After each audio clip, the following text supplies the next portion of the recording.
শুরু হবে আসল খেলা। ভোগান্তিতে পোহাবে সাধারণ যাত্রীরা।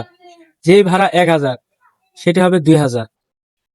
যে যত যাই কোথায় বলুক না কেন, আপনার আমার জীবন মানের উন্নতি অন্তত এই বাংলাদেশে আপনারা আশা করবেন। উন্নতি করছি প্রচুর। কালকের দিন বাদ পরশু গার্মেন্টস ও অন্যান্য ফ্যাক্টরি গুলো ছুটি হয়ে যাবে। তারপর শুরু হবে আসল খেলা।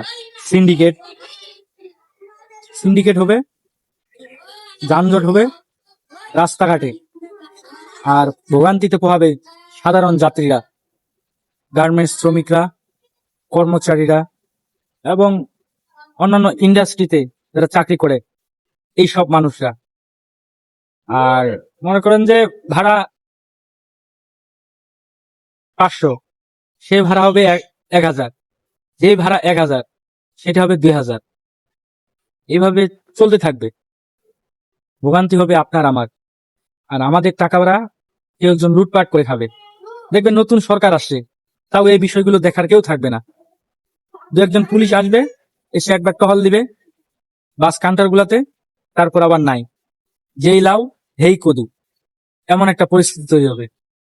যে যত যাই কোথায় বলুক না কেন, আপনার আমার জীবন মানের উন্নতি অন্তত এই বাংলাদেশে আপনারা আশা করবেন না। আপনারা এতটুকু আশা করবেন যে আমার যেখানে ৫ টাকার খরচ করার কথা, সেখানে আমি ১০ টাকা খরচ করব। তারপর হয়তো আমার গন্তব্য শেষ হতে পারে। কিসের গন্তব্য? আমার যে চাওয়াটা, সেই চাওয়ার গন্তব্যটা। এটা হচ্ছে বাংলাদেশের একদম রিয়েলিটি। কালকে দেখবেন মনে হবে সাক্ষাৎ ফেরাউন কালকে থেকে কাউন্টার গুলাতে রয়েছে। সাক্ষাৎ ফেরাউন, নমরুদ, ইবলিশ সবাই চলে আসে। এরাই মনে হয় এরকম। ভাড়া হাত দেওয়া যায় না, ভাড়াতে একেবারে হাত দেওয়া যায় না, এমন একটা পরিস্থিতি।